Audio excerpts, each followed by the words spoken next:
경제학의 아버지라고 불리고 있는 애덤 스미스는 국부론이라고 하는 유명한 저서를 남겼습니다. 그는 국부론에서 정부가 민간의 경제 생활에 간섭해서는 안 된다라는 것을 그러한 입장을 표명했습니다.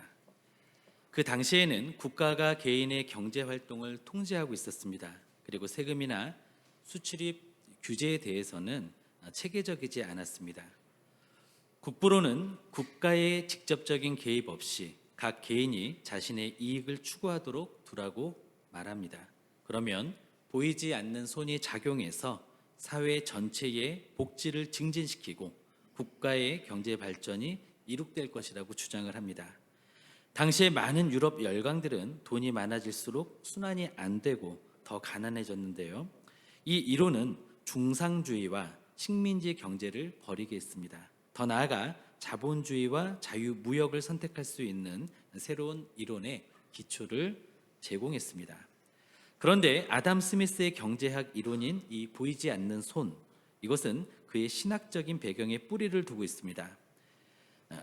아담 스미스는 본래 성직자가 되기 위해 신학을 공부했고 도덕 철학을 전공했습니다. 그는 먼저 믿음이 있어야지 이해가 가능하다라는 성경적인 관점에서 경제를 이해하고자 했습니다. 그리고 그는 하나님의 보이지 않는 질서와 그 섭리를 믿었기 때문에 그는 이것을 적용해서 보이지 않는 경제적인 질서와 또 보이는 물질적인 생산량의 증가 간의 그 관계를 그는 이해할 수가 있었습니다. 그런데 이것은 경제에만 관련된 것이 아닙니다. 우리 인생의 전반에 걸쳐서 보이지 않는 하나님의 손은 지금도 일하고 계십니다. 물론 하나님의 손은 보이지 않습니다. 그러나 하나님의 뜻은 보이지 않는 그 손을 통해서 지금도 이루어지고 있습니다. 오늘 살펴볼 주기도문은 하나님께서 하나님의 손으로 하나님의 뜻을 이루시도록 간구하는 그 기도입니다. 오늘은 뜻이 하늘에서 이루어진 것 같이 땅에서도 이루어 달라는 이 기도에 대해 함께 살펴보기를 원합니다. 신년 두 번째 주일인 오늘 우리에게 주시는 하나님의 음성을 듣기를 원합니다. 첫째로 이 기도는 말씀의 감독을 따르겠다라는 기도입니다. 이 기도는 두 번째 간구인 나라의 임하옵시며 이 말씀에 대한 이 기도에 대한 보충 설명이 되는 기도입니다. 이것은 또한 두 번째 간구로부터 나오는 논리적인 결론이 됩니다. 하나님의 나라의 임하심의 결과는 하나님의 뜻이 사람들 가운데서 이루어지는 것입니다. 지난 주에는 내 나라를 끝내겠다라는 결단을 했습니다. 그 연장선상에서 우리는 나의 주도권을 포기하겠다라는 결단을 오늘 하기를 원합니다. 우리는 하나님을 우리의 주인이자 감독으로 모셔야 합니다. 하나님은 우리 인생의 참고인이 아니라 감독이 되십니다. 하나님은 우리의 인생을 컨설팅해주는 자문위원이 아니십니다. 우리의 감독이십니다. 하나님은 우리의 참고인이 아니십니다. 우리의 주인이십니다. 그리스도인은 그렇기 때문에 내 뜻대로가 아니라 하나님의 뜻대로 살기를 바라는 사람이 되어야 합니다. 우리의 뜻은 어떤 것들이죠? 우리의 뜻은 굉장히 자기 중심적입니다. 내가 좋아하고 내가 편안해하고 내가 원하는 것들을 얻기 위해서 우리는 대부분의 시간들을 보냅니다. 거기에 대부분의 노력과 열정을 쏟아냅니다. 그러나 이 기도는 우리의 자기중심성을 뒤집어 놓습니다. 하나님의 뜻을 구하는 이 기도는 우리 자신을 주인공으로 여기고 하나님을 들러리로 여기던 그러한 모습을 바로잡아줍니다. 우리는 하나님의 뜻을 구함으로써 자기중심성에서 벗어나게 되는 것이죠. 그러면 하나님의 뜻은 무엇일까요? 하나님의 뜻은 선하고 기쁘고 온전하십니다. 하나님의 뜻은 무한한 지식이며 한없는 사랑이고 완전한 능력입니다. 그래서 하나님의 뜻은 실패하지 않고 실수하지 않습니다. 그러하시기에 우리는 이것을 믿고 기도로서 우리의 기도도 자기중심성에서 벗어나야 합니다.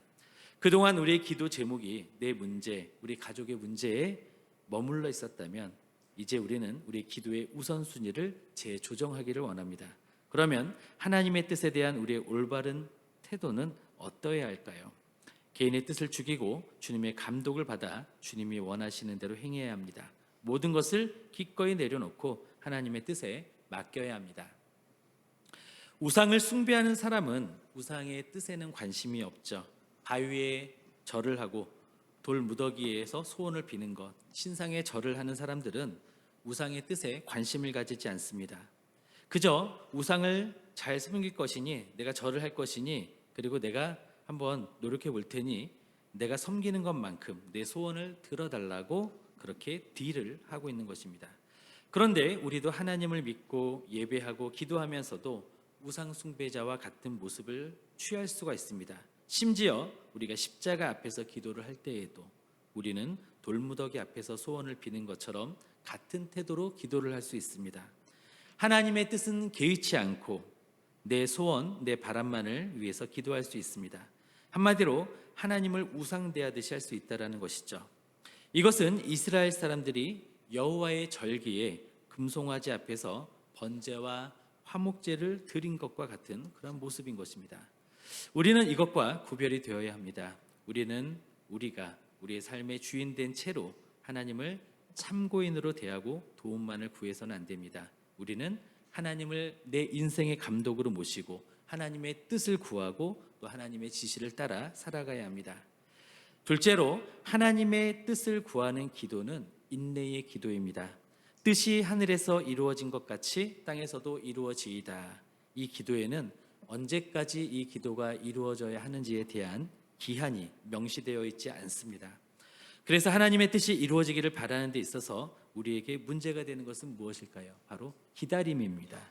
우리가 원하는 것이 당장 이루어지기를 바랍니다. 그렇지만 주님은 대개 우리의 기도에 대해서 기다리게 하십니다. 그러므로 하나님의 뜻을 구하는 이 기도는 다른 어떤 기도보다도 인내의 기도라고 할 수 있습니다. 신앙과 인내는 깊은 관계가 있는데요. 우리는 불의에 항거하고 원수를 섬멸하라고 부름받은 사람들이 아닙니다. 오히려 십자가에 못 박히신 예수님의 인내를 배우라고 부름받은 사람이죠. 우리는 어떤 불의를 보면서 이 땅에서 빨리 공의가 실현이 되면서 잘못한 사람들이 빨리 심판을 받기를 바라죠. 그런데 주님은 어떠셨습니까? 죄인들에 대해 인내하시면서 용서하시고 참으셨습니다. 그 결과 우리도 하나님 앞에 나올 수가 있었죠. 하나님께서 악을 다루시는 방식은 폭력이 아니라 십자가였습니다. 주님은 인내의 삶을 사셨습니다. 그리고 십자가에서 무한한 인내를 보여주셨습니다. 심지어 자신을 못 박은 사람들을 위해서 대신 기도를 해주셨습니다. 저들이 하는 것을 알지 못한다라고 말씀하시면서 그들이 하나님께 돌아오기를 염원하셨습니다. 그리고 하나님은 하나님의 인내를 따르도록 우리를 부르셨습니다. 그렇기 때문에 우리는 한없이 고통당하시는 하나님의 인내를 배워야 합니다. 우리는 하나님의 뜻을 구하면서 자기 십자가를 져야 합니다. 자기 욕망이 아니라 하나님의 더 큰 계획을 위해서 우리는 인내해야 합니다. 세상은 사람의 욕망을 부추기고 그리고 욕망의 고삐를 풀어버렸습니다. 이러한 세상에서 인내라는 것은 큰 부담이 되고 또 도전이 됩니다. 그러나 우리는 이러한 세상에서 개인의 욕구보다 더 큰 목적을 위해 자신을 내려놓아야만 합니다. 이것이 우리가 할 수 있는 인내이고 실천입니다. 그렇게 인내하면서 우리는 자신의 뜻이 아닌 하나님의 뜻에 순종하기를 원합니다. 그리고 이것은 하나님과의 관계를 더 깊게 갖게 해줄 것입니다. 말씀과 말씀의 약속을 믿고 순종하시기를 바랍니다. 그리고 그 결과까지 맡기면서 인내하시면서 하나님의 뜻을 따르시기를 바랍니다. 셋째로 하나님의 뜻을 구하는 기도는 비전을 위한 기도입니다. 이 기도는 우리가 원하는 것을 구하는 것이 아닙니다. 이것은 하나님의 비전을 구하는 것입니다. 이것은 우리의 삶이 자신의 삶보다 더 큰 계획에 사로잡히기를 간청하는 것입니다. 오늘날과 같이 인쇄술이 발달하기 전에는 소량의 서류를 복사하는 방법으로서 청사진을 사용했습니다. 청사진은 건축이나 공예를 위한 도면을 복사하는 데 주로 쓰였죠. 프린터가 대중화되기 전까지 이러한 도면의 청사진을 첨부하는 것은 필수적인 단계였습니다. 특히 토목 사업과 같은 대규모 개발 계획에서는 더더욱이 이것은 필수였습니다. 그리고 이것은 그 자체로 대형 프로젝트의 시작을 상징했습니다. 이 때문에 청사진을 제시한다라는 이 말은 미래에 대한 계획이나 구상을 밝히다라는 의미로 사용되었습니다. 그런데요, 놀랍게도 하나님은 우리의 인생을 향해 청사진을 가지고 계십니다. 우리는 하나님의 그 청사진에 우리의 삶을, 우리의 인생을 맡겨야 합니다. 하나님의 뜻은 우리 개개인의 존재 목적과 직접적으로 연결이 됩니다. 우리 그런 말 많이 하지 않습니까? 사명이 있는 사람은 절대로 죽지 않는다. 비전이 있는 사람은 절대로 죽지 않는다. 우리의 생명은 하나님의 뜻을 완수하기 위해 유지되는 것입니다. 다시 말해 하나님의 뜻, 하나님의 소원을 완수하기 위해 오늘도 우리의 심장은 뛰고 있고 우리의 폐부는 숨을 쉬고 있는 것입니다. 내가 지금 살아있다라는 것은 나에게 사명이 남아있다라는 의미이죠. 내 욕구와 내 목표는 비전이 될 수 없습니다. 하나님의 청사진에 나타난 하나님의 뜻만이 우리의 비전이 될 수 있습니다. 하나님의 뜻이 우리의 비전이 되어야 하고 우리는 이것을 위해 살아야 합니다. 그리고 우리에게 주신 달란트와 모든 능력은 하나님의 뜻을 실현하는 도구로 사용되어야만 합니다. 하나님의 뜻이 하늘에서 이루어진 것처럼 땅에서도 이루어지게 하는 것이 바로 우리의 비전이 되어야 합니다. 하나님의 나라가 이 땅에서 확장되는 것이 우리의 비전이 되어야만 합니다. 많은 믿음의 사람들이 이것을 위해 평생을 바쳤습니다. 우리나라에 오신 선교사님들은 어땠습니까? 하나님의 나라가 임하고 그분의 뜻이 이루어지기를 소원했습니다. 주님의 뜻이 한국에서도 이루어지기를 소원했습니다. 그래서 극동 아시아에 있는 미지의 땅 조선에 선교사로 오셔서 복음을 전했습니다. 자신들에 대해서 그것이 끝나지 않자 자신들의 자녀들이 이것을 이어가도록 했습니다. 이 땅에 묻혀가면서 복음을 전했습니다.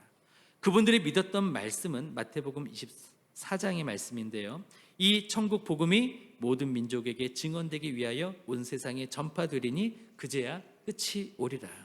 그분들은 이 말씀을 하나님의 뜻으로 믿었고 그 뜻에 자신의 전 인생을 바쳤습니다.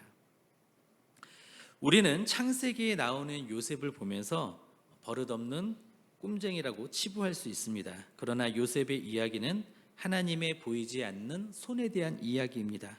감추어졌으나 확실한 계획을 가진 하나님의 이야기입니다. 하나님의 계획은 인간의 악한 의도까지도 초월하신다라는 그러한 놀라운 신뢰를 우리에게 보여주기도 합니다. 요셉은 형들에게 미움을 받아 노예로 팔리게 되죠. 그가 꾸었던 꿈이 문제가 되었는데 그 꿈에서 형들을 상징하는 그 어떤 것들이 자신에게 절을 하는 그런 모습을 보여줬습니다. 요셉은 그것을 자랑 삼아 이야기했고 그것을 못마땅하게 생각하고 요셉을 미워했던 형들은 요셉을 노예로 팔아버리게 됩니다. 요셉은 애굽에서 노예살이를 합니다. 그러다가 또 누명을 쓰고 이번에는 감옥살이를 합니다. 극심한 고난의 연속이었습니다. 그러나 하나님은 요셉과 함께 하셨습니다. 그리고 그의 모든 일에 형통하게 하셨습니다. 하나님은 그의 삶에서 보이지 않는 손으로 이끌어 주셨습니다.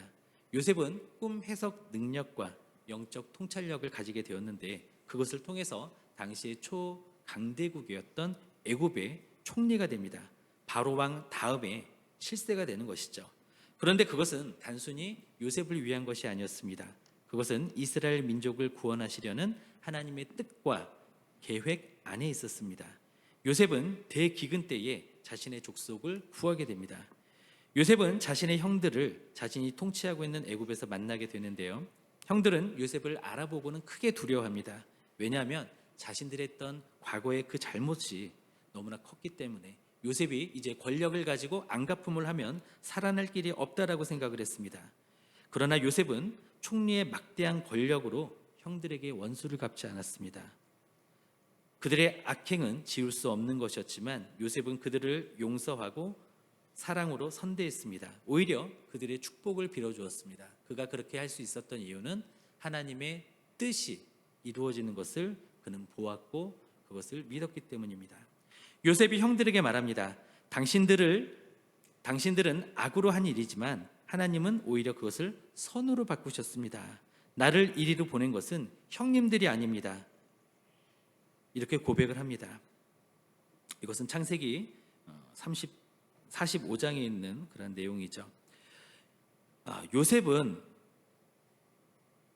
형들의 그러한 악행, 형들의 그러한 잘못된 선택조차도 그 가운데 보이지 않는 하나님의 손길이 역사하셔서 결국은 선으로 만드셨다. 하나님의 뜻을 이루셨다라고 믿었습니다. 형들은 분명히 악행을 행했습니다. 그러나 그 배후에서 하나님의 보이지 않는 손은 그 가운데서도 일을 행하셨습니다. 요셉은 형들에 의해 노예로 팔렸지만 이것을 통해 하나님의 구원 계획은 이루어졌습니다. 요셉을 시기에서 노예로 팔아버린 형들의 악한 행동은 궁극적으로 하나님의 선한 목적을 이루는데 사용되었다라는 것이죠. 이것은 인간의 한계를 뛰어넘는 하나님의 섭리를 보여줍니다. 우리의 인생, 우리의 삶은 어떻습니까? 개인의 선택이나 운에 달려있지 않습니다. 보이지 않는 하나님의 손이 모든 사건을 조율해 주십니다. 사람들은 그러나 오늘날에도 어떻죠? 마치 자신의 손에 모든 운명이 달려있는 것처럼 이야기를 하죠.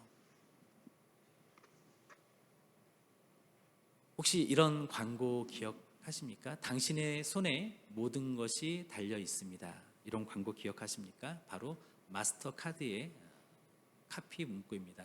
당신의 손 안에 있는 그 카드로 당신 뭐든지 할 수 있다라고 말하는 것이죠.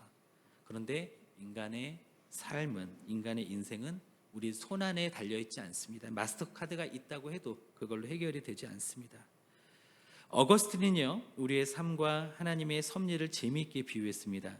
우리 삶은 수많은 닭발자국이 어지럽게 찍혀있는 양계장 바닥과 같다. 그러나 그것에는 어떤 규칙과 패턴이 있다. 그렇습니다. 우리의 삶도 양계장 바닥의 발자국처럼 어지럽고 정신이 없습니다. 그럼에도 불구하고 우리가 믿음의 눈으로 보면 그 안에서 삶의 패턴이 보이고 일관성이 보이고 보이지 않는 하나님의 손길의 흔적이 보이는 것입니다.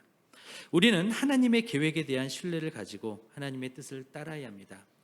하나님은 우리의 계획보다 더 큰 섭리를 가지고 계십니다.